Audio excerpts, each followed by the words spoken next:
what is cannabis doing for you? Put some dog tags together, man.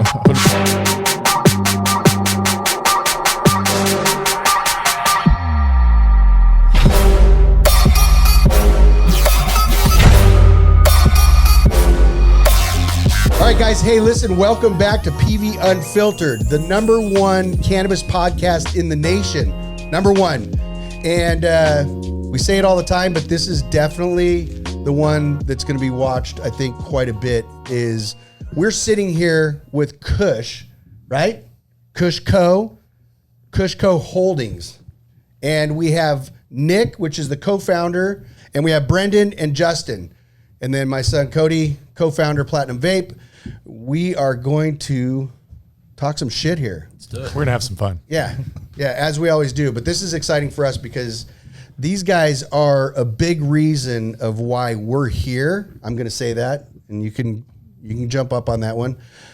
Huge reason, and I'm actually gonna push down to Justin because that guy right there, the look doesn't match what this guy actually does for us. He's been a fucking huge part of Platinum Vape and the growth of Platinum Vape in Michigan, and as well Oklahoma. We've had some fun. Yeah. So let's start with Nick. I mean, this is co-founder. I mean, we've been idolizing these guys from back in the day, you know, looking at the magazines, and they literally had the best ads in all these magazines. And so we're pretty excited to have these guys here, especially you. So just a little background. Yeah, no, and it's great that we got to do this. Obviously, all of us OGs in the industry, I guess, right? Been around a while, seen a lot in California. Now it's becoming so commercial, and we've pushed that. I think we were one of the first to go public and that whole thing. And then, you know, recently, took a hard stance against selling anything to the illicit market. Fucking love that too. You know, which is the right thing to do to support the legal businesses. And you mentioned, you know, thank you that we've been a very helpful supporting you guys. It actually was our thesis, right? Our thesis this whole time was that this industry was going to need to grow and scale, and there weren't reliable supply chains that people could count on. Because as you know, back in the day, it was, well, when am I going to get more OG Kush? Well, my grower's supposed to be down on Tuesday. Yeah. Tuesday rolls around. Oh, my grower didn't come. Like, hey, sorry, I'm going to be there Thursday, or I already sold it all, right? Yeah. And so these dispensaries at the time that were doing all the buying, they didn't have reliability in their supply chain. And we thought, okay, we're going to come in. Now we're not touching the plant. We're providing bottles. Right. It was originally called Kush bottles. But we're going to make sure that we have. That was in 2010, you said? 2010. We're coming up on our decade, December. Dude, there's got to be a party. Seriously, there's got to be a party for that. I'm hoping we can party despite. Yeah, I don't know many companies that have even made it 10 years. No, not like this. Yeah, like that's a big thing. I just did a podcast with Kenny Morrison from Venice Cookie. Sorry. Mm-hmm. Drew a blank. And it was we were 3 hours in this podcast, and he was on a Zoom, and it was such a fun podcast, and talking about the nostalgia of where everybody's at in this now. Like this is no longer, the black market is there and thriving, but we're talking about the fact that, dude, you guys are 10 years. So what are we, 9? Almost 9. It started growing in 2012, so. Mm-hmm. So, you know, we're right there. And I never really, in this conversation, like, I never really got it until we were having this conversation, Kenny and I, and the fact that, how long we've been around and doing this. Yeah, you always just think, it's been a few years.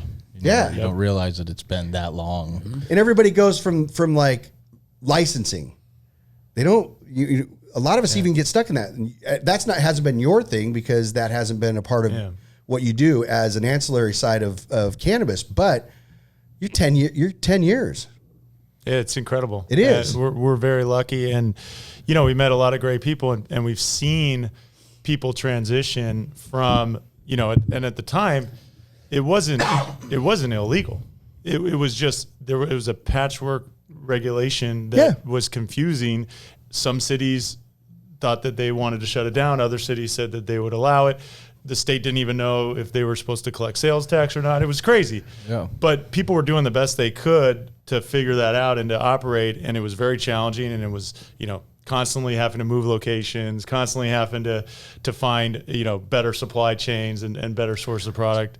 So now, but in 2010, how did you get into the bottle side and seeing the cannabis and how it was growing, and like, why didn't you take that side? Let's talk about what were you doing? Yeah. And then all of a sudden you're in the bottle business. Great question. So, I played basketball all through college. My dad was a prosecutor and a judge. He used to put people in prison for a joint. This is going to get good. This shit's going to get good. So, I was brainwashed, right? And I thought, when I had teammates that were smoking weed, I'm like, dude, don't do that, man. That's terrible. Like, we were trying to Do you win. know who my dad is? So then They're like, yeah, that's why I'm smoking this, because you can get me off. So I get back to California. I was in Oklahoma, actually went to school there for a year in Okay. Missouri. Get back to California, and my buddy from high school is telling me about these cannabis clubs. And I said, what is this, like a nightclub where they like sell cannabis? I'm like, what the hell's going on? He said, no, it's a medical club. So, okay, I got to check this out. So I go get my medical card. We're like checking this out. This is a crazy industry because, you have a lot of people that were very non-traditional, right? They were either doing the mortgage thing, or they were hustling, and then they found this opportunity. They're like, I'm going to jump in. And so, we were just a couple of young kids. Just 10 years ago, I was 34 or 20. I'm 34 now, so I was 24 at the time. And you're a 24-year-old kid going to get into business. Do you want to go into an industry with a bunch of corporate people that have been doing it for 20, 30, 40 years? Right. And you're knocking on doors that have established relationships, or do you want to go somewhere brand new where nobody knows what the hell is going on? Everyone's trying to figure out together, and you're knocking on doors that are not being knocked on. And not to downgrade that, but coming in as an educated person into cannabis, not that people weren't educated in cannabis, but I think the certificate of education. Wasn't common. Like having, coming from college. Yeah. That wasn't prominent in that timeline for cannabis. Yeah, and I mean, I think beyond education, it was professionalism, right? And absolutely. It was just like we could.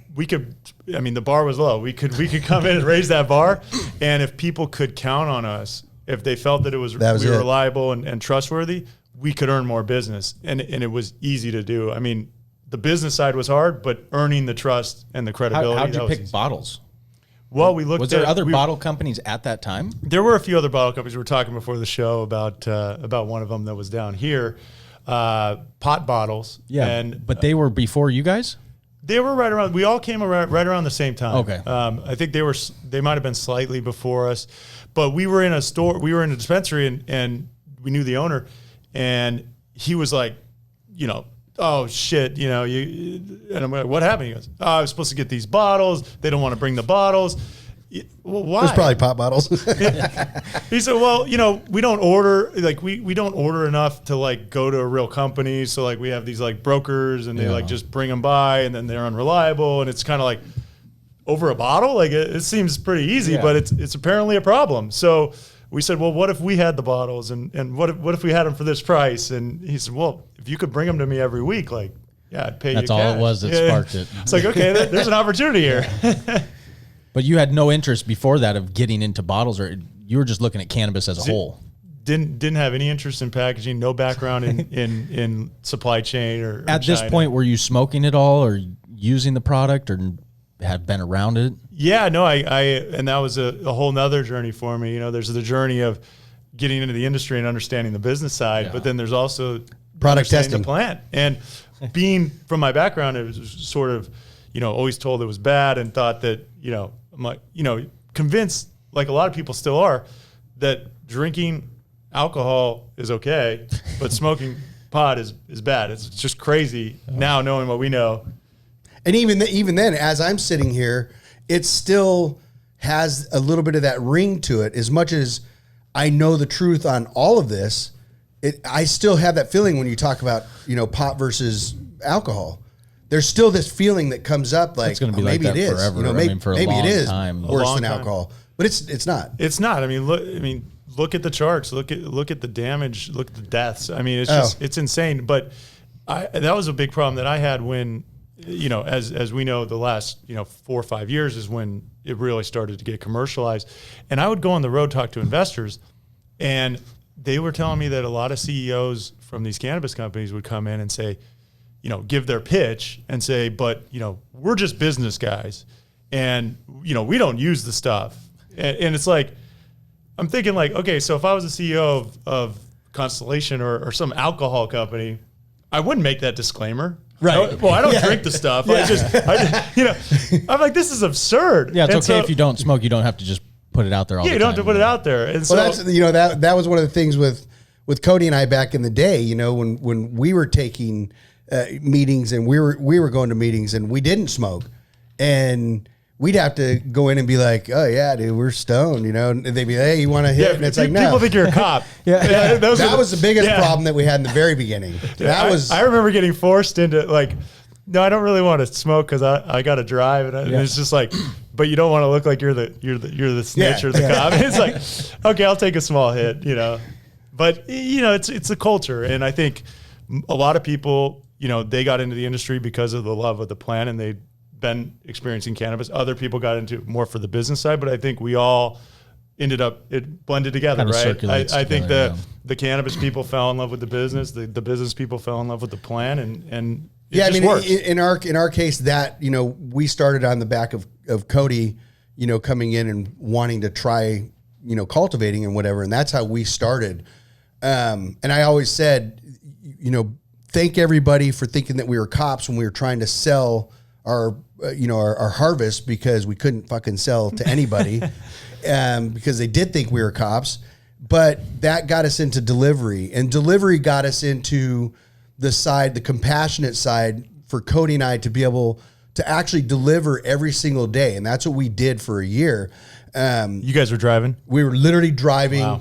We started out of just a garage and with the first few lights and plants, and then got into delivery to sell the product, and then stores, and still just us.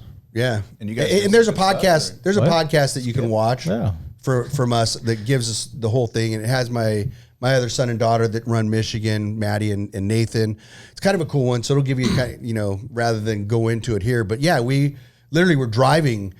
You'd think we had 30 drivers at the time, and it was just Cody and I and clipboards in our car, and we had a phone that rang, to each of us at the same time, and one would make sure we picked it up, and oh yeah, let me check with the guys back in the back, and I'm driving. That's how it was. But I think just the big side for us was that we got to see the compassionate side of cannabis, and that's I think that really defines who we are now in the industry, because the people that this product really does make a difference in their lives. That's it. 100%. And that hit us. And that, yes, there's money to this side of it, but I think rounding us out on that side was a big part of defining who we were as a company, to see the people that really were using cannabis every day medicinally, and like this is their life. People, previous alcoholics, I mean, you name it, PTSD, all these things. So the delivery service was a big part for us, and the stores just compounded that because we did a lot of stuff with oncologists and whatnot. We were pretty diligent about staying in that part of it. And our big thing was, we always said that people using cannabis recreationally was what afforded us to be able to give product to people that really needed it. Mm-hmm. So that, kind of. No, I think that's great. And that, what's missing, I think, is that connection with the patient, right? Yeah. And now patient is customer, but still, it's a lot of us from the back. That's how we were in the stores, right? We were talking to the people that were coming. That's what I kind of wanted to circulate on, is like your start. I mean, obviously 10 years, there's a lot of stores you could tell, but what was the start? You get this first idea to get into bottles. Did you go grab a couple buddies and pool some money and buy some bottles? But what drove you to get this going? Yeah, I mean, it was, we ordered a container of bottles from China, right? And we said, okay, this container costs. What's an investment? It was 25 grand, something like that, right? We were like, we're going to get this container, we're going to turn it into 50 grand, and we're going to buy 2 containers. We'll turn that into 100 grand, and we'll buy 4 containers, and now we're going to have a business, right? But in the meantime, we could pick them up locally Well, sorry. Yeah. So most people in that run, it's I'm going to buy a container, and then I'm going to buy a bunch of other shit and a container and a half. You know, it's like a lot of people, they don't do like what you're saying, reinvesting. Yeah. You know, and so that's a big part of. Well, and that's why I didn't become CEO of the company until 2014, because of the very reason that there wasn't money to go around. Right. Nobody could eat off of Kush. Right. So we were hustling on the side. We had all kinds of other stuff. We were doing real estate. We were, in stores. Up until 2014. We started another business in 2012 that's pretty big business, and it's doing construction equipment rental. It's called Big Rents. Yeah.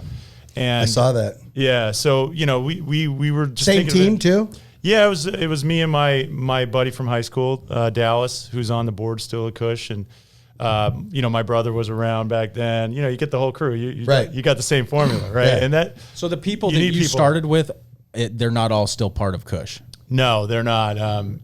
No one else from the beginning, except for me, and I think our longest tenured employee is probably around 5 years.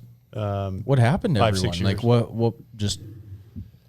People move. We started things. So, it was like, hey, we need you to go over here and run this, right? So we got other things going on, and, didn't realize that this was going to turn into a real business. And when it did, it was like, okay, time to focus. This is a big opportunity. Right. No more doing a million things. But along the way, people found different roles in different places, and people have moved on. And we had, people that had come into town and they moved out of town, and, it's a cycle, but I think everybody does have a lot of the people from back in the ads you mentioned, like those are all done by my buddy from junior high. Right? Is it really? And he's gonna love listening to this. Phenomenal designer, but again, he did it for free, right? And did it for we gave him some product or whatever we had laying around. I mean, that was what it took. The family pitching in. You guys had the same experience. Yeah. Nobody was making real money. If you're building a business, you're reinvesting it. Tommy, go out there and tell all these guys we're just going to give them product now. keep designing shit. They're getting product. It doesn't work anymore. When did you go wish public? I could pay these guys with product. When did you guys go public? So that's another good story. So we were. And how is that? I don't know anything about the process of going public, but I assume it's pretty tough. You knew about as much as I did. Yeah. When I decided to do it. So it can be learned. But we were sitting around. We, like I said, we had this other business, Big Rents, which was taking off. It was like crazy. It was one of the top 50 fastest growing companies in the country. And meanwhile, we had this cannabis packaging business that we had a big chunk. You guys probably remember May of 2013 when Riverside ruled that they could ban, and all the stores out in Riverside County got shut down. We lost like 40% of our customers. It was terrible. It was like, what's really going to happen here with this industry? Yeah. Is it 2 steps forward, 3 steps back, or are we really going to see progress? Still is to some degree, but Colorado legalizing and opening up changed it, because it was really the first regulated system. And you could see like, this is working. They're generating tax dollars. They're creating jobs. Other states are going to adopt this. We have an industry. So that's when we really realized the opportunity, and we couldn't just, flip a container and reinvest our cash. At that, we needed outside money to do what we wanted to do. So we went to go get that, and it wasn't available, right? There was nobody that wanted to invest. We could have maybe grabbed. When you say we went to go get that, is it like fucking walking down to 7-Eleven? You make it sound like we went down there, they didn't have it for us, so Well, we don't understand that at all. Yeah, so I've raised now for all my businesses. I've been involved in raising north of 200 million. Right, but it all started with friends and family. Can you get us some? What can we get here? You should have talked to me last year. Yeah, the money dried up. So you talk to friends. I mean, hey, can you write a $10,000 check, $25,000 check, and that's what it is. Is it really? Friends and family money. It's real, and it's a grind. That's the hardest money you'll ever raise. Wow. So that's what we did. We don't qualify because I don't have any friends or family that could write a check like that. Yeah, it's building the network, and again, we didn't have much of a network then either. So to your point, how do we go? We couldn't go get it. We didn't know how to get it. We looked for it a little bit, and it wasn't there. We looked under a couple of rocks, couldn't find it. So, at the same time, we had been offered to be bought by a company that was public called Medbox, if you remember that. Yeah, Medbox. Medbox. Was that the one that was trying to be a vending machine? Yep. Exactly. Yeah. So they were trying to be a vending machine. They had a couple $1 million in annual sales, which were mostly through consulting. And they had like a $300 million market cap being public. And everyone knew it was a house of cards, right? But it was like, yeah, they could probably raise some money. It's probably a lot easier for them than it is for us. And, there's not a lot of competition out there that's public. When you look at these companies, I couldn't even tell you what they really did. I mean, the vending machine was a good story. They didn't really sell any. Yeah, they never did anything. And there was no one. And I said, look, we've got something that people can understand. Right. It's a bottle. It's needed. It's needed every time. Were you you go. just bottles at that time? Primary. I mean, it was 80% of our sales. Okay. We sold labels. We sold, bags. Yeah, we had bags. Little concentrate containers and some. We stuff. started, when concentrates hit the scene, we started moving to that. But I knew that would resonate well, and quite frankly, it was worth the risk. I mean, again, what were you doing in sales at that time? $1 million A year? $1 million a year, and we decided that was like 2014. You said it was 2014. Colorado went legal, and we doubled sales because of Colorado. So you were grinding for a few years. Yeah. So then we were going from 1 to 2, and we said, well, this is going to be good. We need to raise some money and go from 2 to 4, but we couldn't get it. So we said, well, why not just go public, right? Oh yeah. Why not? Just do this. Can't be that hard. So we had somebody who coached us, and first role was, okay, we got to have an audit. We should hire a CFO. That's a good move. So we go find the CFO, and then we had a guy who was running the company, and he said, look, I like running this company as a private company. I don't want nothing to do with the public. And then that was when it was folks turned to me. It's like, Nick, you got to go be the public guy. You look like you want to go out in front and sell the world on the vision. You're like 27, 28 at the time. And exactly. And it was funny because it just shows you how different it is, because I'm sure now, we all go out and we tell people how cool our jobs are, and people go, yeah, that's great. Oh, cannabis industry, I love it. Yeah. Back then it was like, my wife was like, wait, you're going back to run the cannabis thing? Why can't you be at the big rents, the technology company? Yeah. I like She's telling even people down on you. And I'm like, babe, this is like a big opportunity, and like, people are going to change their minds on this, and they have. Still a long way to go. Yeah. But So really quick. So we used to tell everybody we were consultants. Cody would be like, website designers and shit. And I could never keep up with all the different things that he would say.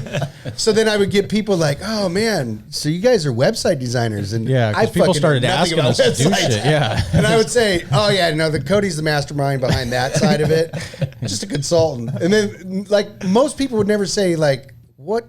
And my wife, what are you consulting? My wife, same thing. She didn't even know what I did at first when I was dating her. And then her family didn't know. And then finally it all came out. But yeah, you couldn't let any of that loose for a little while. We had a little advantage because it was people found out and they go, but you're just doing the bottles, right? You're not touching the marijuana. We didn't get that. Oh no, we wouldn't do that. So you're actually you're fucking marijuana people, huh? And at that time, we finally made that decision. And I always go back to this one story when Cody and I were we were downtown. I think we were in court for something. I don't remember what it was. But no, we were downtown, and we went to a sandwich place downtown San Diego. And there's a bunch of guys sitting at the table, and they're all, suits, and it was all attorneys.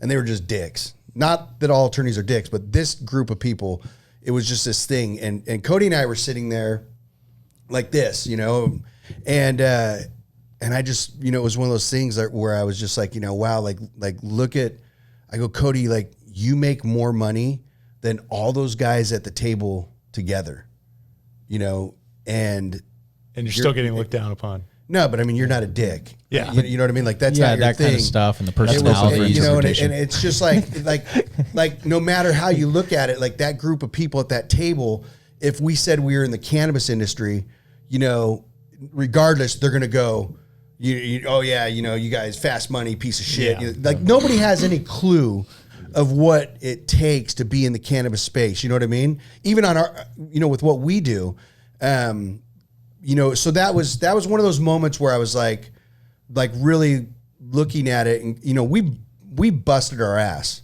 None of this ever fucking fell into our hands. But there was no 5-day work weeks back then. No. There's But still that's isn't. why I'm intrigued in There's this still whole not a story 5-day because work we weeks. we never took any money. It's always been our own money back into the company, It's and we didn't incredible. start with anything. Literally, it was we sold our dirt bikes and built our first grower, and we've never started with any money. So I like hearing stories like this because it's the whole opposite side of what we did. And Did But you we- start we- in sometimes San we Diego, thought or did you that's- start in Michigan. San Diego, San Diego. okay. Yeah. We thought that's how everybody was doing it. Right? You know, we're just grinding, and we're literally like taking every fucking. I'm still a dime. cheap bastard. I still don't like. If you spending listen to money. these podcasts, this is one of those things that goes back. Like I thank him all the time because I'm the guy that if I had my hands in the money, there'd be a fucking purple Lamborghini down there, and the top would be off, and I'd be that guy that would get in with a fucking, you know, a velour fucking jacket and the pimp hat and shit. Like we joke about that, but that's, you know, that's one of those things that I give full credit to the fact that he's a miser in that way, and you don't.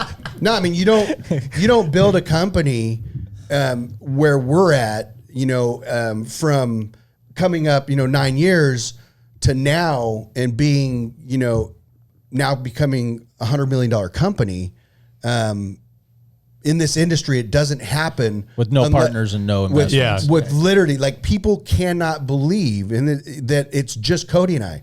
I don't say just Cody and I. We're the owners. We're the founders. There's not a partner.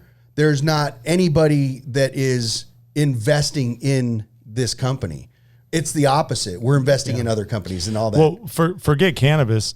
I think that's extremely rare, period. Any industry. Yeah, you don't know. You're right. Building a $100 million business now think of it from the this, ground up? Yeah, I mean, think of it this way. You know, what are you, 20? You're 29 coming up. 29, yeah. He's coming up 29. No, I'm going to be turning 30 this year. Is it 30? Yeah. George, you got to remember that stuff. No, I don't. Dude, listen, if my daughter was here, she you know, I'll get a call because she watches these and critiques every fucking thing I do. Yeah, you should do this. And it's always an age thing because I can never remember the ages. But okay, so that's great, 30. And so, you know, you look at this, and at 21 years old, this was my business partner. We 50-50 from the get-go, you know, and there's never been a look back at all. And I don't control the money. I have nothing to do with money at all. As a matter of fact, last week she came in because Cody was out. She came in with all the payroll checks, and I signed all the payroll checks. And He's not even on the account. I'm like, why would you sign that? He goes, you don't think he's like, you don't think it'll be fine? I said, you're not on the account. You signed your signature. I swear to God, that was last Friday. And he's like what the he fuck calls me, and I think I'm doing a good thing, you know, because he's you know, he's got a baby doctor thing going on and whatnot. So I'm like, just fucking take off. I got this, you know, whatever. So Vanessa comes in and she's like, and I told Vanessa, I said, yeah, Cody's probably not going to be in. I'll sign the check. Dude, I think I've signed one check in this company. I'm not even joking. And so I'm like, I got it. So she comes in, she's like, stretch your hand out really good, you know, because it's a lot of checks. so I just boom. Boom, How many employees do you guys have? Boom, do this, you know. We got like 90 something here. And we have like between everywhere, it's a couple hundred.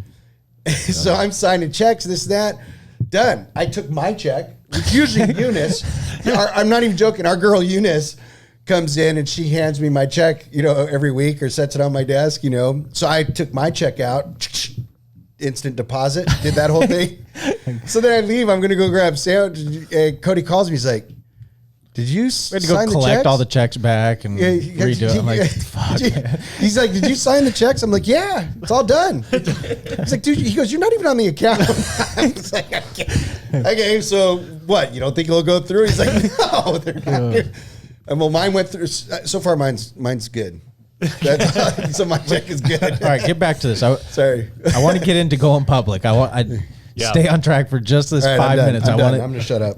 You know what? How did you end up going public? Yeah, so we did a full 2-year audit, and then you can file what's called the Form 10 registration statement, which basically is telling the SEC that you'd want to be registered, effective registrant, make sure that all your financials are publicly available and that you're going to audit quarterly and keep them right. So that was step 1, and then step 2, we filed what's called the 15C211 request for a ticker symbol. We got the KSHB. And were you guys bought by the company at this point, or you were just talks and? No. We with Medbox or we saw the Medbox deal. We rejected the Medbox deal and said if they could do it, we could do it. Yeah. Right, and we'll figure it out. And we did, and we got the ticker symbol KSHB. It was January of 2015. Or December of 2015 when we got it. So when you get something like that, like a ticker symbol, is there like this? The fucking money just starts pouring. No. in. I'm saying just the fact that you got a ticker symbol Means nothing. No. But did you guys? Was it a thing for you guys? Like, fuck, we got this ticker symbol, or No, we you guys never get the hats. We made and never shit, or- got. We never got that moment to celebrate. Right, we were hoping to uplist on the NASDAQ and maybe we'd get to ring the bell and have that. But it was always like, so many different milestones. It was like, oh, we'll celebrate the next one, and the next thing you know, it's That's like, how we do. You guys, the same thing. We're moving so fast, it's hard. But we, with the ticker symbol, then we had to get a market maker to start building the market and pushing you the out. first day, it was January. We started trading. It was great. It was like, we're going to trade today. You can go online. You can look at your stock, trade at like 100 shares. It's like. So what does that equal? Like pennies, right? Yeah, we came out, I think we put it at $2 knowing it would drop, but it was like, we just got to get it moving. Right. So So you let everybody know, family, friends, everybody, like everybody hey, that had bought stock was like, hey, we've got the ticker. Here's somebody you can maybe call if you want to get it deposited to get it sold, which is a whole arduous process in itself. I mean, people are like, what, I have to fill out all this paperwork and pay a $2,000 fee just so I could sell my, it's just, we're like, yeah, if you'd rather not sell, don't worry about it. Just hang on to them. But keep that. So, and then we built it from, literally a couple thousand shares a day we were trading to eventually, at one point, we were trading a couple million shares a day. How does something like that grow? It grows. Well, it grows. Were your financials going up? Like, was your business growing at the same time, or was it just like a? Yeah, I mean, it was all parts. So you had to grow the business, which we did. We went from at that year we did 2 million, then 4, then 8, 20, 50, 150. Right. Damn. So it was. That was your last year. Last year we had 149 million in sales. Nice. As George pointed out, a little dip. So we've rebounded. I think he took that one too. Like, fuck, I almost felt like I needed to go sit over there for a second. So there was a visual bitch slap that came on with that. So we grew the business well. We also, it's like running two companies, right? So you've got the operational side, which you have to do well with, and that's why you got to have a great team. And we'll get to my great team here later that's sitting here. But the other side is the public side, which is what I took the responsibility of leading. And that you got to take on all the shit, huh? You got to go out there. I mean, you got to do media. You got to do press. You got to do road shows. You got to meet with investors. You got to have banks. And then, in Wall Street community, they have research analysts that will cover your stock, which means they'll write a 15-page detailed report that gets circulated to their whole institutional investor base. That's what you need to really get the volume in your stock. Okay, so that's where you get somebody does that, and it gets out to people that are like the ones that I'll get calls from here and there. Hey, there's a stock coming up. Exactly. That's where you want to get that thing. That's flowing. where you want to get it. And at the time, there were no research analysts covering our industry, because it was such a new industry. And we were very you the fortunate. first cannabis company to go public, or not cannabis, but like involved in cannabis, I guess. There was Medbox. There was a few other guys. None of them are really around. Mass Roots was like the social media platform, but we were the first one that really, actually executed and kind of grew the business. And then we were very fortunate because there was the first analyst that was poking around the sector was Vivian Azar at Cowen, and she looked at all the companies that were public and, couldn't get comfortable with a lot of them and found us and said, you know what, these guys are doing things the right way. Yeah, it's still a small business, but I believe in them. And she initiated coverage on us in November of 2016.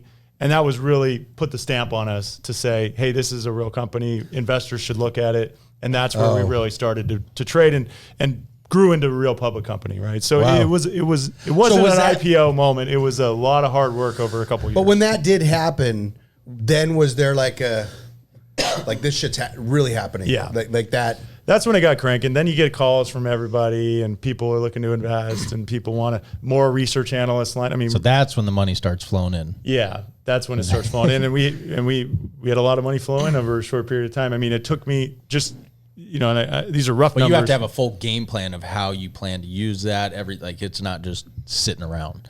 No, you gotta have use of proceeds, and it's a lot of work. But Are you happy you went public?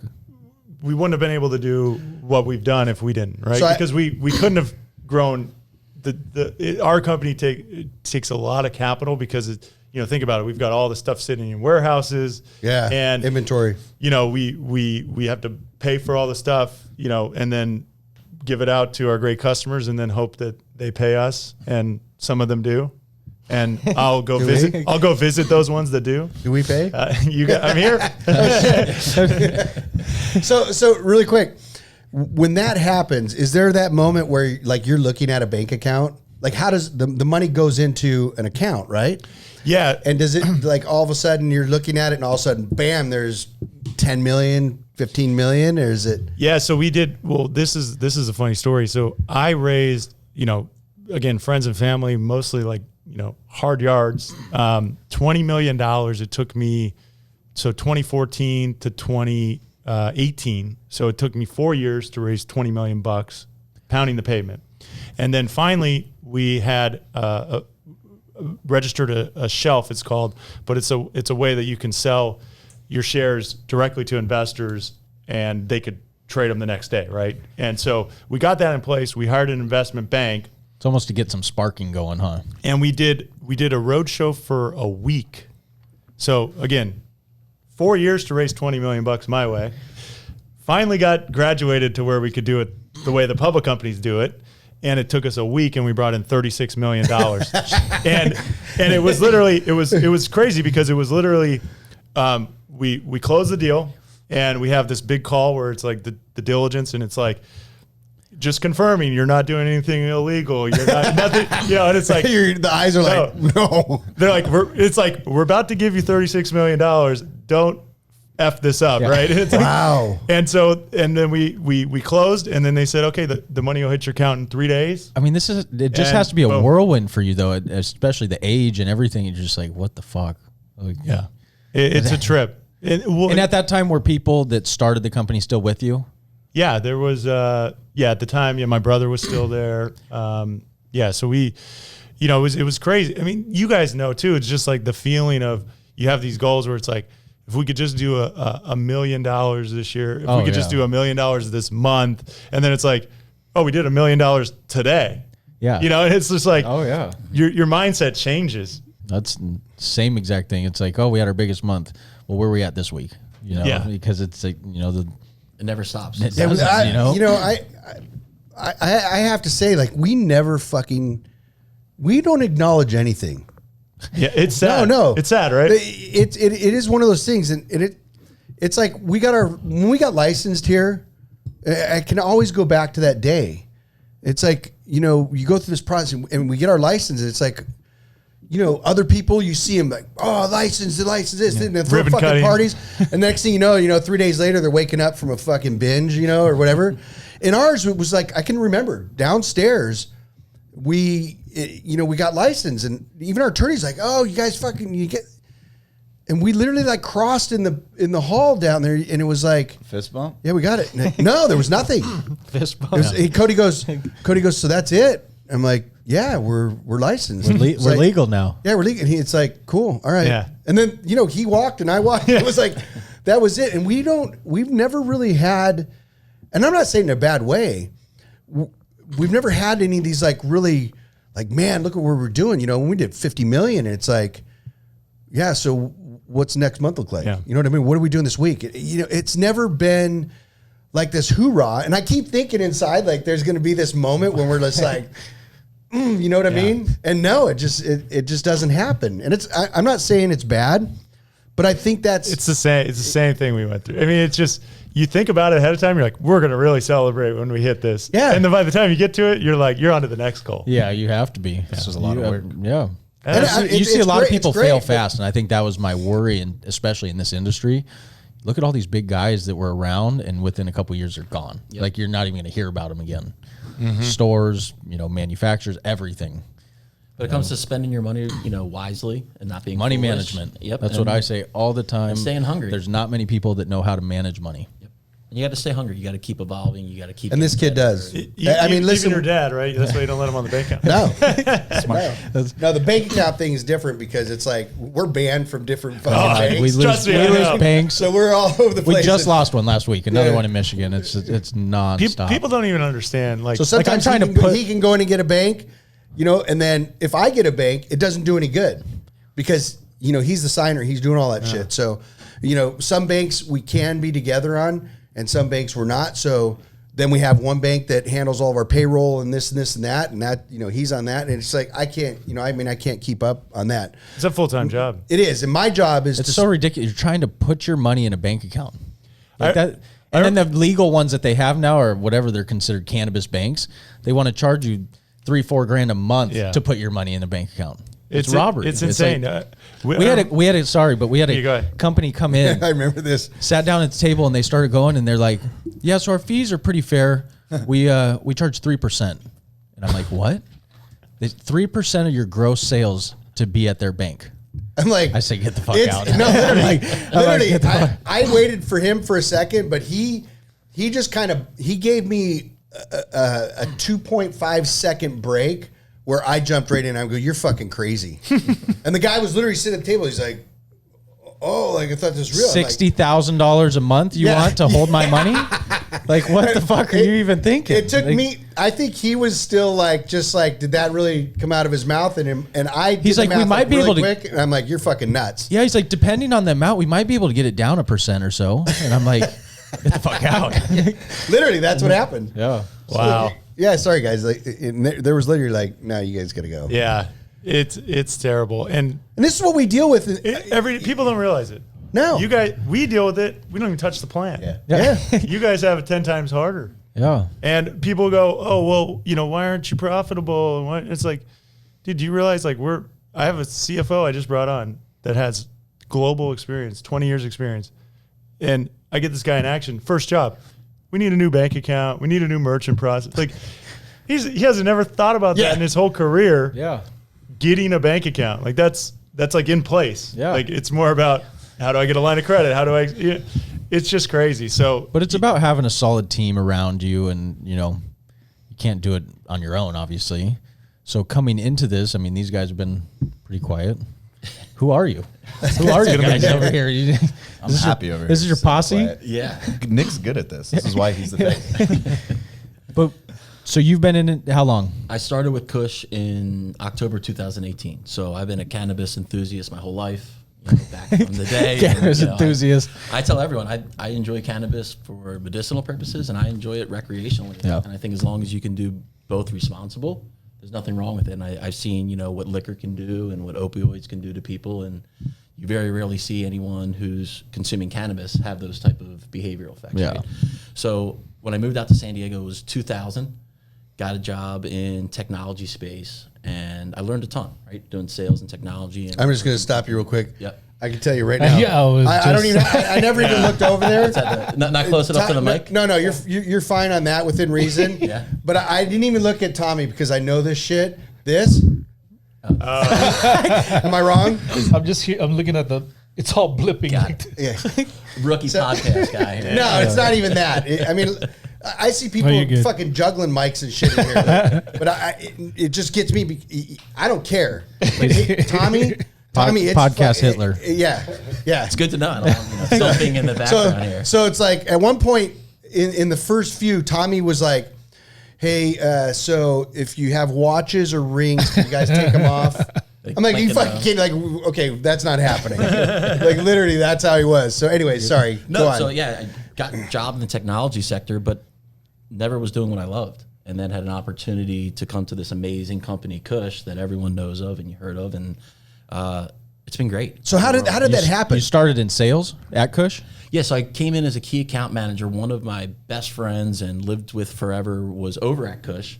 And Jerry Griffin, he brought me into the business and took a job as a key account manager and had some success in Southern California, and then kind of worked my way through the ranks and was fortunate to work with talented people like Justin and meet you guys, I think, through Bobby, who was one of your old business partners, and made an introduction. And the week before, Justin and I came down and met with Janet and the team.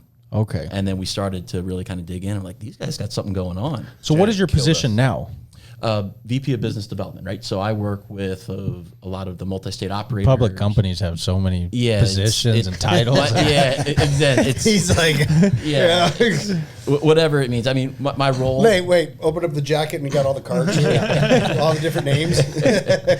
My role is to meet with companies like yourselves and onboard them to the Kush ecosystem and sell wider and deeper. As we touched on earlier, we started with bottles and jars, and we've grown the business to obviously vape, which is a huge category for you, and our gases and our energy division. And so I think we've done a pretty good job of continuing to evolve and grow the business. And the people who work at Kush love what they do. It's a really talented group of people. And I look at what Justin's done working with you guys and how it's been great for both parties, right? And I think they're the type of relationships that I'm trying to forge as we look in the partners, right? We don't want to bring on brands who don't pay their bills. We want to align ourselves with market leaders. But you have to have good people to build those deep relationships. And I think you guys can attest to what Justin's done here. And absolutely. I mean, that's why you guys are sitting here, honestly, but we switched over, and, not that we had bad experiences, but we had much better experiences with you guys. Yeah. I'm going to stop him on that. We had some fucking bad experiences. I guess we did. This is unfiltered, Cody. No, we had some fucking horrible experiences. Yeah. And that's exactly the truth. Is what you started to talk about in the very beginning for you was reliability, was being present in what was going on. That's what built you to where you are today. And that was what we weren't getting out of the other company that was servicing our cartridge needs at that time. And when you guys came on board in that whole scenario, it wasn't, it wasn't like this was about money, cutting a price, because that never happened. It was truly about serviceability, if that's how you could say it, right? And the fact that your team came on board and instantly was like so involved and really interested in how we were as a business and where we were growing. That was a big thing for us. But then also staying true to these orders and to what we were doing together. Yeah, you molded yourself around us. Yes. That was the biggest thing, is like, how can we help? And I think the leadership team has really kind of focused from my first day of saying, if you're going to make a mistake, do it with the customer's best interest in mind. Yeah. And we can learn from them, and we don't want to keep making similar mistakes. Yeah, we've been learning a lot this last 30 days, haven't we? Yeah. I mean, there's a bit of confusion when you have a company that's multi-state, Yeah. Can't seem to get the shit. We walk, and the orders get pushed, they get out, but just to the wrong state. So it's funny. Our head of manufacturing just happened to walk up when we were over in the other side. He comes walking up, and Justin's like, "Hey, how's it going?" He's like, "Hey, you found the right office, huh? You made it to California, not Michigan." Didn't even know he was here. That was the first thing that came out of his mouth. I go a whole year, a year and a half. He's gonna. And the last 30 days has been a couple airheaded mistakes. Blame it on COVID. But the great, there you go. That's what we need to do. The great thing is that, look at how we're dealing with each other on these issues, and we would have these same issues previously. And it would be this cat and mouse game. It would be, pointing fingers and blaming. And it's like, listen, I don't care what. Just get the fucking that's the difference. This guy handles it 100%. Oh yeah, he'll answer the phone. I fucked up. He's like, dude, I fucked up.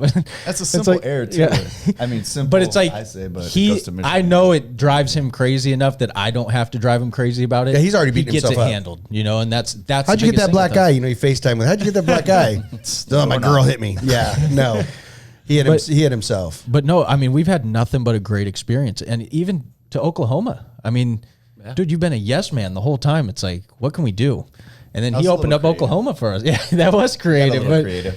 But no, I mean Brendan that helped me out. It's That's great. That's what's cool is working hand in hand, and it's not because we weren't as big as we were, even a few months ago and a year ago, and when we started dealing with you guys, and it never was looked at like, oh, this is a huge company, we need to have this. When you first started, you're like, just give me a fucking packaging deal, Yep. give me anything, throw Well, it's a a couple. partnership, right? I think And that's how we it's- came in. Was It's moving from having a customer to having a client, right? Yeah. And the client is someone that you're equally partnered with. Yeah. And, making the introduction to Oklahoma, Justin and I were kicking around things like, we want to see these guys grow. Yeah.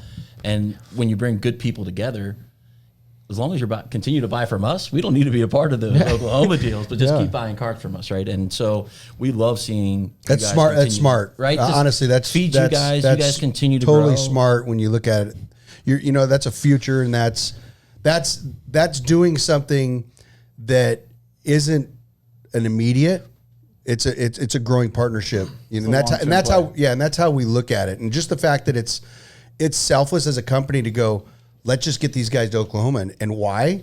Because we're going to sell a shit ton more. You know what I mean? Mm-hmm. And just all the things that were done getting there, the things with the cartridges and Dart, like all these things that took place. And I know your background, is it Southern Wine? yeah, I worked at Southern Wine and Spirits industry. Yeah. Yeah. And so, coming from that, I'm sure that built you the knowledge, even though it's a different sector. Very related. But similar. understanding, I'm sure you did really well there because he's a relationship guy. We can walk into an office and, it's a good experience. You know what I mean? Yeah. And even though we make mistakes, which we all do, it's how you own up and how you deal with the mistakes. And honestly, that's the biggest thing in the previous company that we were with. Call, phone, wouldn't answer the phone. And then when finally would, it would be like, it wasn't their fault. It wasn't this, it wasn't that. And we're not looking For fault. We're not, no, we're just looking to, solution. that's it. So you don't even have to say anything. He's already got it. Well, I'm glad you guys brought that up because a lot of those themes are aligned with where we've gone as a company strategically. Yeah. And, we were just in a meeting yesterday. We did a leadership offsite meeting, right? And I was telling my team that if our customers fail, regardless of whether it was something they just did on their own or whatever, it's our fault, right? So our job, we need all of our customers to succeed. Selfishly, right? Obviously, it costs a lot of money to go get new customers. Right. So we'd rather have the ones that we have do even better, right, and just invest more there. And that's one of the reasons we moved away. You mentioned our great ads. Everything starts to grow organically, and yeah, we used to do the advertising. We used to spend the money there, and I caught all that, and I said, you know what? I'd rather spend on him, and him, and her, and all the other great, phenomenal people we have, because that's going to be more impactful. Him being able to answer the phone anytime you call, him being able to come down instead of dealing with a call center, and and that's it's great to hear, fantastic to hear that you guys are recognizing and seeing value in that. It confirms kind of that we're doing the right things on our. How many employees do you guys have? Well, we've cut back, and part of our strategy as well with cutting back was we actually want to have less employees, but allocate those employees to the most important customers. Right. And so we're down right now. I think we're at about 120 employees total. So still pretty sizable. Still pretty sizable. And then we across have how many states? Boy, probably 8 states. 8 or 9 states, and then Canada. We have a couple employees in Canada, and we have a team in China as well because we do a lot of the sourcing. So you don't do your own manufacturing in China? A lot of people have bought like plants or whatever over there. So we do so many different things that it would be impossible for us to buy a glass factory, a plastic factory. No, absolutely. I just never knew if you guys. What we do is we buy the tooling. So once you own the molds, then you just have to find a good contract manufacturer, and you stick with the same partners, and we've upgraded partners. And so where we're going now, which is again a little bit ahead of the curve, the industry's keeps evolving. At one point, it was all about price, right? Now it's all about quality, consistency, and even where we're going is more regulatory standards around GMP certified, ISO certified, the materials, the testing. How much more intense has the testing standards got for you? God, and the cost. I mean, we got that'd be another 30 minutes of talking about the testing side of it. You know what I mean? Yeah. It's crazy. And those are the hurdles that come through this industry that, that literally something like that can make a company fall right off the. We've seen it. That's it. You've seen it. you have to be able to change fast. I mean, how much money do we spend a week in testing? We're about here in California or here in Michigan, we're probably about $70,000 a week. Wow. Yeah. And could be more. But I mean, think about that. $70,000 a week in testing. If you're not trained in that way, to budget that, that literally puts companies out. Yep. And it's logistics too. Yeah, it's not easy. And I know just because of who we deal with in testing, the amount of money that people owe them because they just don't have that figured in. You know what I mean? The amount of money that's owed to the testing facilities, that it sucks, but $70,000 a week in testing, and that doesn't count Oklahoma either. Yeah. You gotta have your ducks in a row. Screw up on any of those. Yeah, I mean it's one of those things, and so kind of a good segue for us to go into, not to cut you off, we'll get back with you. I know. Is at that point where you were looking like you wanted to bitch slap me, was the dip I was talking about. Yeah. And this is important to me, and I know to Cody as well, is the fact that we're battling the illicit market. And whether I was going to ask too. Whether it's weed maps and any of these things that are faulting, huge. And I have, we live in the same 2 houses away from each other, but there's 4, black market dispensaries doing $50,000 a day in there. And it kills me to walk in and see people that are supporting that. Now, listen, we were there too. You know what I mean? We were all there. But this is a different time for all of us. And to see not only the fact that they're open, but also who's supporting that. And that is, whether it's Weed Maps, whether it's the other companies that are doing what we're doing, selling to both sides of the fence. And then to top it all off, to know that, in your position, you guys, that was a huge part of your market. And so that's where the dip I'm talking about comes in, not the fact that KushCo Holdings is falling in any way, but just that you guys have made the decision to. Yep. And, it's tough. Do a lot of people know that? Not even. I mean, you can only say it so many times, but it's like. But people don't realize. I mean, it's just like people were blindly spending money with Weed Maps until finally they decided that was not a good strategy because Weed Maps is propping up the illegal competition, right? Yeah. It takes time, and people have yet to recognize that with the ancillary side. We even brought it to the attention of the BCC. We were in Sacramento right when the vape crisis was happening. Yeah. And we said, look, I know everything's about, catching unlicensed operators, manufacturing out of the lab. Apparently, it's a slap on the wrist, but that I wish there was a little bit more penalty. That's but not apparently. That's what it is, and that fucking sucks. It sucks. But what do you think that this is just off topic a little bit? But what do you think the sales are in illicit versus licensed? These guys would have direct numbers on their end of it. I'm sure it's got to be 2/3 to 1/3 in favor of the illicit. Yeah, that's insane. So you're talking. It sucks, man. It really does suck. Well, because just like you were saying, the 3-4 stores that are doing 30 to 50,000 a day, that's $200,000 a day that's not going to the other licensed stores in San Diego, which then in return doesn't buy from companies like us, which doesn't buy from companies like you. That's it's millions of dollars just out of 4 stores. Yep. And, it's undermining everything we're trying to do. And so I think I come from, 2010, we know the early days, right? And so I'm not the guy that's going to judge, right? And Jan 1, 2018, I didn't say, hey, you're bad because you haven't got your license and you're good. Look, but let it develop, but you get to a point where you're looking at guys and gals, companies doing things the right way and struggling struggling because yeah. they're up against people who are, and at that point you got to say enough's enough, and we got to pick a side, and we're going to pick the side of legal because number one, in the future, that's all it's going to be. It's going to happen. Now, does it take 5 years? Does it take 10 years? I don't know. Hopefully sooner the better, but hopefully 3. That's where it's headed. And secondly, you know, this is more than just, you know, local San Diego or Orange County. We're talking about a global legalization effort that we all have a responsibility of pushing forward. So if we're doing things the right way, creating jobs, generating taxes, as much as we hate paying taxes, that's actually pushing the bigger agenda. Which is let's get this thing legal in every state and let's get this thing legal in every country. And let's not forget about the moral side of it.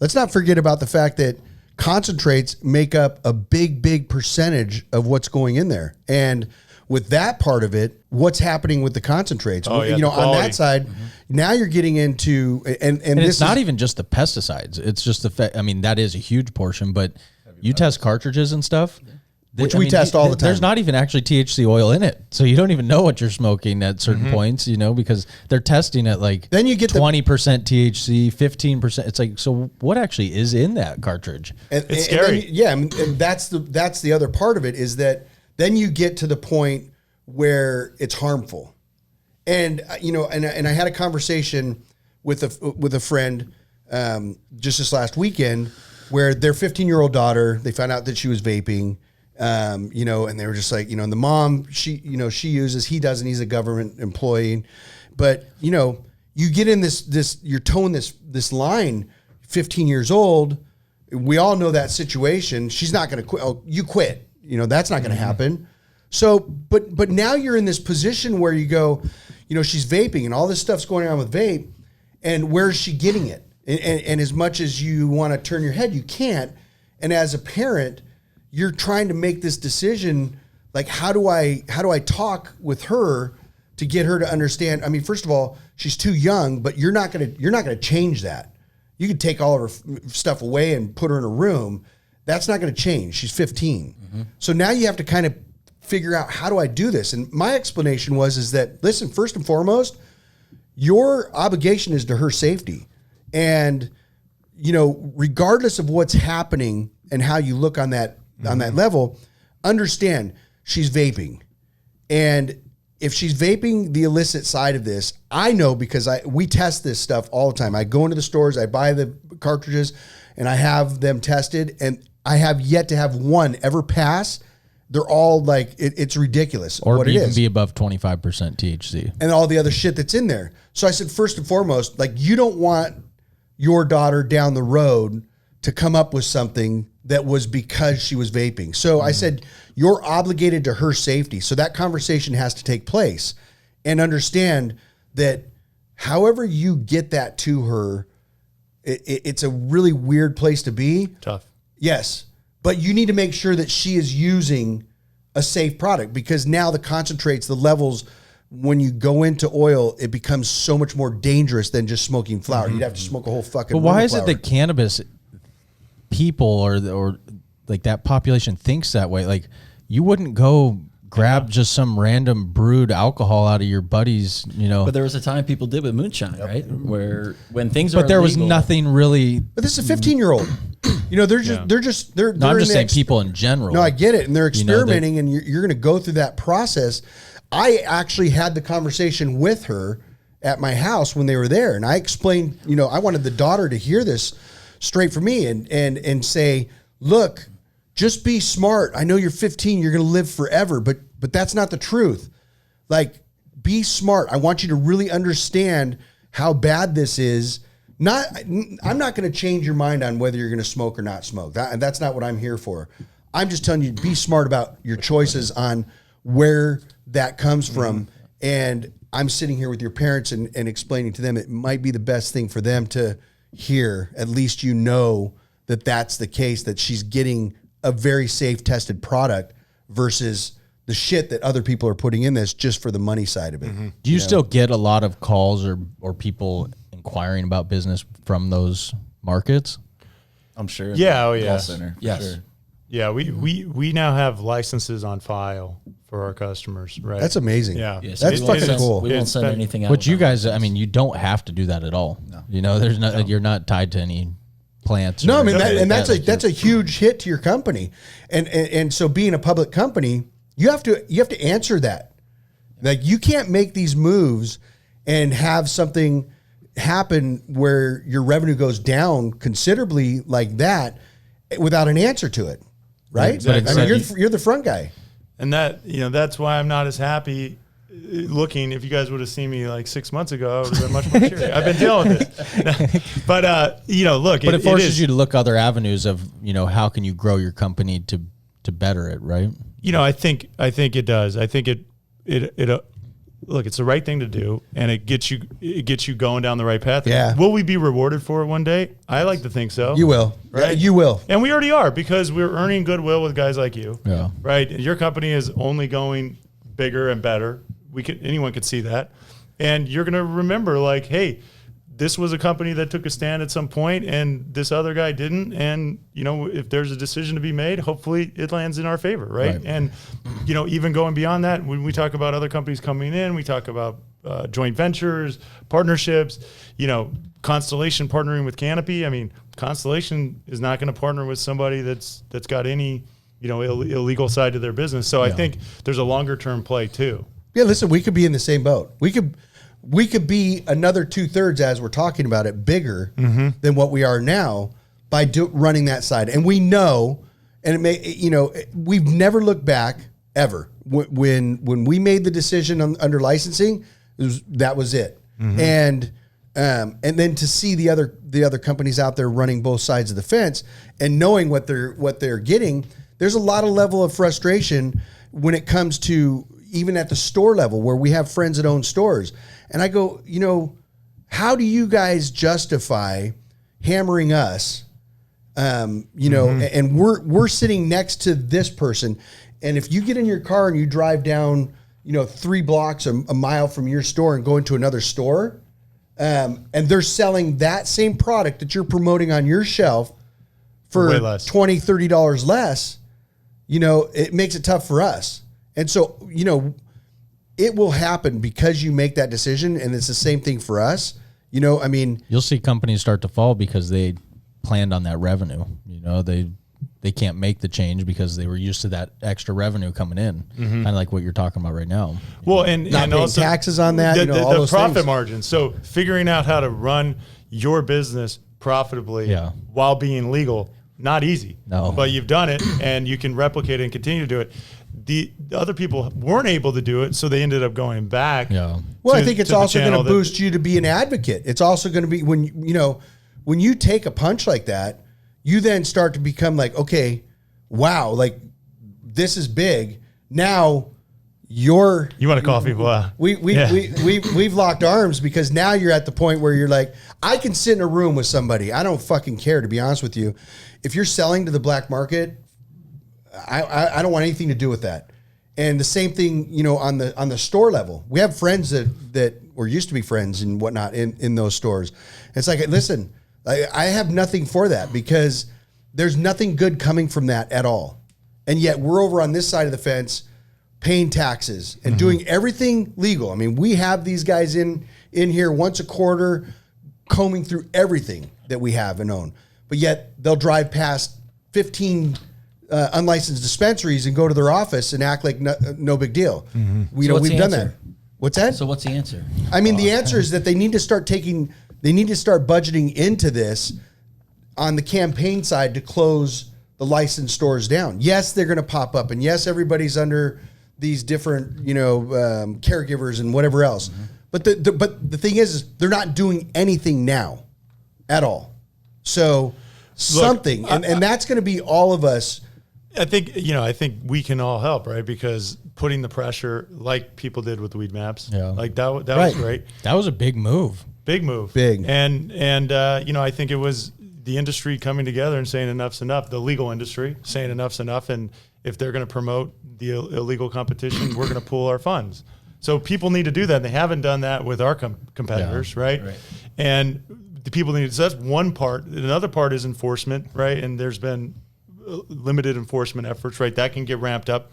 Another part is licensing. You know, as you guys know, not every city in California has legal stores. Right. Why? That's like where we live. There isn't legal stores. You're so. seeding illegal activity into your market because you refuse to take the jump that, by the way, your constituents voted for. Yeah. Come on. And you're doing it anyways. You know, And I think as you go through, that's a lot of old school mentality. And, you know, I think as you go through that natural filter of the people that are in there making those calls, you know, those judgments of to not have cannabis, and, you know, those will filter out, but it's not soon enough. That's the thing. Well, the interesting thing, you know, something to talk about really relevant for right now is some of the tailwinds now coming behind the movement here. We have unprecedented economic loss. The state budget, I mean, California went from a $20 billion surplus to $40 billion in the hole, right? Cities are facing that all around the state. States that aren't legal are facing that all around the country. But what's the essential business that's still here? That's creating jobs, right? Unemployment's at a record high. Creating jobs and generating tax revenue, I would argue, dollar for dollar, more economic benefit from our industry than any other industry. Why? 100% of the stuff you sell in California, where's it produced? Yeah. 100% of the stuff you sell in Oklahoma, where's that produced? Exactly. Oklahoma. So you're producing everything, whereas take alcohol, my vodka's coming from Sweden, you know, my tequila's coming from Mexico. You have the hubs that send it to everyone, you know. Yeah, tequilas, all tequilas come from the same spot. You know, each state here have to make all their own products. And so you're creating more jobs. You're creating more, and then the taxes are ultra think high. about it. If, you know, we wouldn't have to have 250 employees. We'd have to have, you know, just 100. You'd have a big central production, and you'd be shipping all around the country. Yeah. No, you're replicating that. You're hiring a new team. Yeah, to do all the same exact positions. So I think the economic impact is going to drive this. You've also got, you know, with everything that's happening with the killing of George Floyd and the protests, and people are realizing that people of color, black people specifically, are on average 3.5 times more likely to get arrested for marijuana than white people. Right. Even with the same usage rates. In states like Kentucky, that number is almost 10 times more likely. And we could actually make a real change to how policing is done in this country just by legalizing marijuana. It's a simple thing. Crazy. And so we've got two things now that just popped up this year in a major way that are actually pushing tailwinds behind our industry. Yeah. Yep. It's going to be interesting to see what happens. And that brings me to one other thing I want to say is that my two friends here who work at our company, including me, on November 3rd, Election Day, we have the day paid off, completely off. And why? So that all three of us can make sure that we go vote, right? And that's what we need. We need people voting for the change. That we Tommy, want. nobody's getting paid here, bro. All right? Tommy's like, fuck, I'm getting paid. No, just come in with that vote sticker. I'm just kidding. No, that's a great thing. And I also like the fact that, and this is how we are, and I think anybody here as you go through can vouch for it, but the way that you said that, my friends here, you know, it's a character of who you are as a person. I have a hard time saying employee. I don't know why. Or people that work for me. I say, oh yeah, he works with me. You know, it's Right. like no one works for me. Right. You know, we all work together in the same goal. You know, it's So I love, like, I pick up on those things. I know Cody did too. Just those things, the way that you do that, because no matter how you look at this, you know, even for us, like when we're downstairs, there's not. Oh, these people. You won't hear us say these people work for us. This is our team. We all work together. We're just, I always say it, we're the pilots of the plane. You know what I mean? We're not sure where this fucking plane's going. You know what I mean? But people are trusting us to ensure that we're going to get from where we are to where we need to be. And that we're just the pilots. You know what I mean? Without everybody else behind us, without everybody, you know, on the ground, making sure the plane's good and the people that are, you know, it's a real team effort. So that was cool. I mean, you for might me to not see be that. as close with some as you are with others. I mean, these two I found out were snuggling last night, and you know, stayed in the guest room. Stayed in the guest room. I don't know about that. You know, Dinner and breakfast. I had a wake up call this morning. yeah. A little You early. guys. It's good camaraderie. You know, I think when people are About bought that in, day off, guys. I was like, where's Nick at? He's like, I don't know. I'm like, you guys didn't come together? Oh no, I slept over at his. Well, hey guys, listen. So we have a huge booth at Pride with Moe's down here this weekend. It might be, one of those things. I support all of that. I'm very happily married to my wife. So we've been married for 5 years. But no, we love seem being really out, nervous and about that. you can't mess with your wife. Justin's right? over here. We all know you don't make mistakes. like, we all know who the boss is, right? He's like, hey, that's cool. I knew you were married last night. No, but I think, kind of leading off what Nick said and what you guys are doing, Moe's, is the social part of it, and kind of what is our social responsibility. And we're all very blessed to work in an industry that we're passionate about. We're all successful.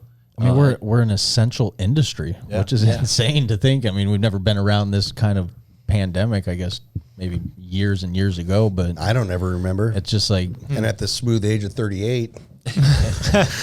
Well, and I think, but to build off that social equity is what can we do to support Pride, and what can we do to support, Listen, half our company's gay. African Americans who may have been, right? Seriously, So, half our company is gay. But good people come Diversity. from all different My cultures. daughter's and gay, so all different, walks of life, right? And I think if you really enjoy what you do, and everyone can have a common cause and a belief of what you're doing, then people are passionate, and a passionate employee puts in extra work, and they'll work those extra and you'll hours. see it in They'll the come in company. a Saturday, and they take pride in what that ultimate product is, and they fall on the sword when they need to, right? If you don't think that you're behind, Did you say fall on the sword or swallow the sword? 'Cause Justin, about that time, Justin goes, Just a fist, right?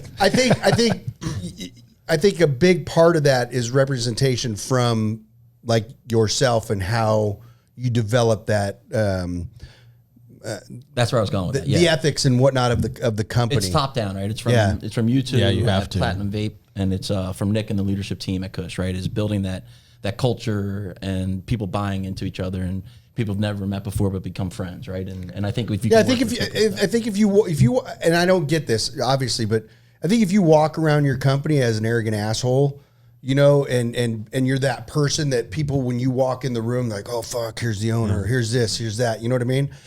You can see that in companies. I've seen it all over the place, and it's not something, even for us here, when we walk downstairs or wherever, like it's one of those things that I just can't stand a bad vibe, and people be like, oh my God, there's the owner, there's this, there's that. You know what I mean?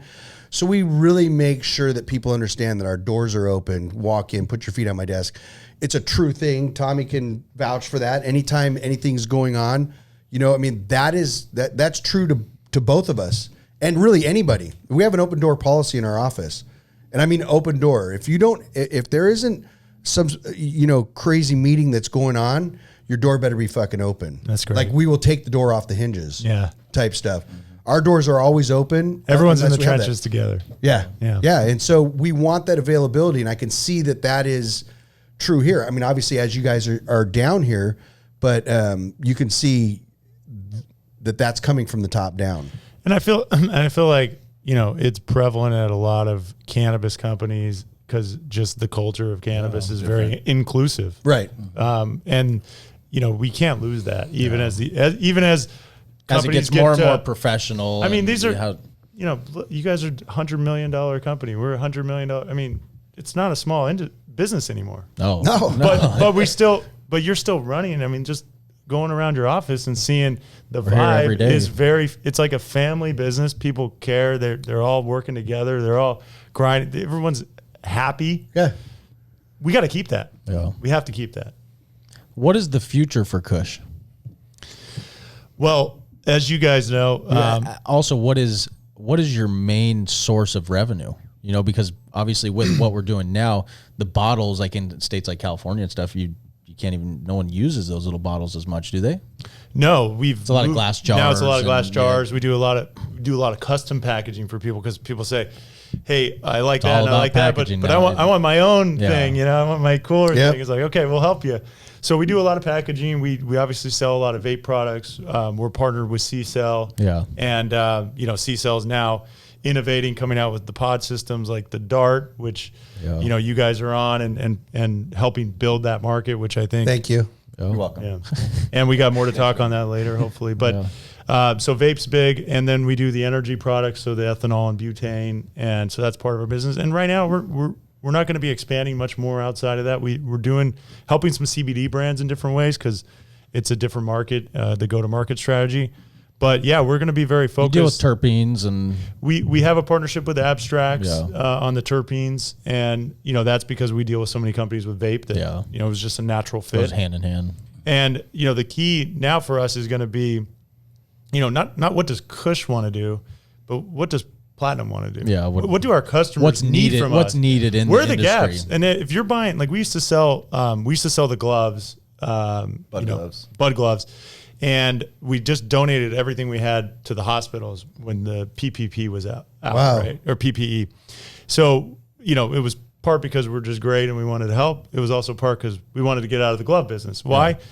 Nobody's ever told me, hey, I have a hard time getting those gloves. Yeah. Right? It's like, you don't need us for that. Yeah, we can provide. What great timing. I mean, not great timing, but I mean, it worked out well. Yeah.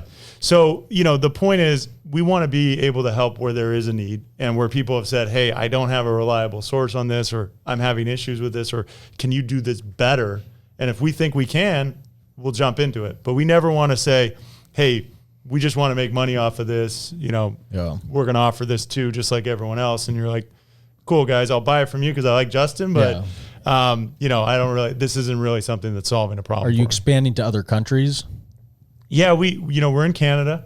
I think contrary to what people have been told, there's not a lot of legal activity in other countries. It's a lot of I don't even know. Much more medicinal. Yeah.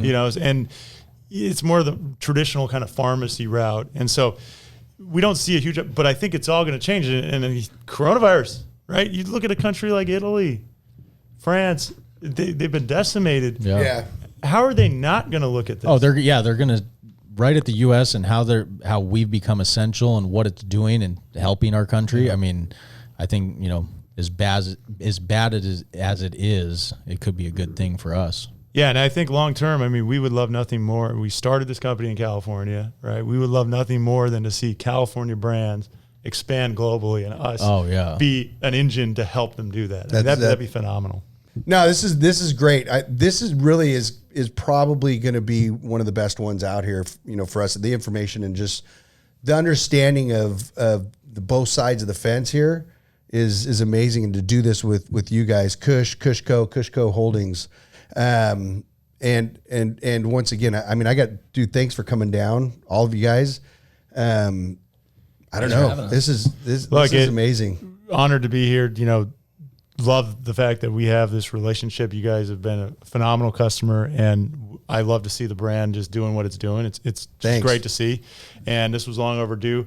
I know, we've picked on Justin, but I assume he's done a great job. No, I mean, I can't. Honestly, I mean, that's a great thing on that, and I've said it. There's a big, this is your, it's your company, but this guy down here is the reason that that we're doing a lot of what we're doing. Honestly, it really is. And the relationship is there, but, man, he's done a great job. At one point we've even kind of joked around, and there was some things that were going on, and we're like, listen, if he goes, we go. I said it, and I was disappointed. We were in Vegas. It's like, where's he at? And Cody's on the phone with him going, dude, I got to get your flight. We got you covered. You get out here. You know what I mean? It's like, seriously, and that hasn't happened really with anybody, but it really is great to have these guys as, representing the company. And it just says a lot, because solution people, you know what I mean? Mm-hmm. We're all going to fuck up. We're all going to make mistakes. And nobody's pointing fingers. It's really good to deal with these guys and getting through the problem. We don't care. You know what I mean? Shit goes to Michigan. Okay. How's it getting back here? Like that's there's never without a solution. Yeah. It's peachy now, but when it first started, I mean, I didn't walk into the door and just no. Get you the went to the business ringer right away. I didn't went even to the see you ringer. guys the first time I came in here. I came in here with Brendan. Yeah. he was my new boss, and Not boss. we walked. We work together. Yeah. We were playing what? Yeah, Starsky and Hush. No, Crockett and Tubbs. Crockett and Tubbs. Crockett and Tubbs, yeah. For my Oh yeah, Miami Vice guys, come in. And he didn't get the memo, or Justin didn't get the memo that it was just a saying. So he comes in with his fucking white pants on. He's got his Don Johnson look yeah. going. It's like, Of course, I'm done. dude, He's got great hair. He's got fantastic hair. He's like, no, that was just we're just joking. You know what I mean? You just didn't give up though. That was Yeah, no, Janet No. was the gatekeeper at first, and she definitely gave us a good meeting and walked out of there with no business. And then I just kept bugging Vanessa. I mean, you can. And ask that's Vanessa. another tough wall there. She's Oh, yeah. a tough That's nut to another crack. tough just give me a box of bottles or something, just Yeah. glass tubes, anything. Guys, don't Need to make me order go this. back Don't need- empty-handed. don't need $100, but, And then Bobby too, right? Bobby made- Sands, yeah. We made the Yeah, connection. That's how we introduction. kind of all got together, and I mean, the rest is really history. You guys Yeah, put we'll me through the we'll ringer, leave it but- at that. How's that? Let's leave that one out. That was our dip.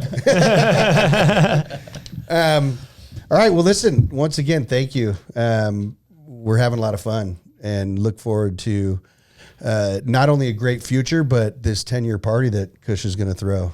Oh yeah. Now I'm inspired. Somewhere. Now, Havasu, is there anyone, Yes. you know anyone with a house? Yeah. We do. We do, actually. And we're more You guys than got a boat open. too, or? Yeah. And maybe if we play our cards right, there'll be a Pavati sitting in the garage too. We'll see how that goes out. But yeah, thanks guys. I really appreciate it. Thank you. Thanks, guys. So with that being said, PV Unfiltered out.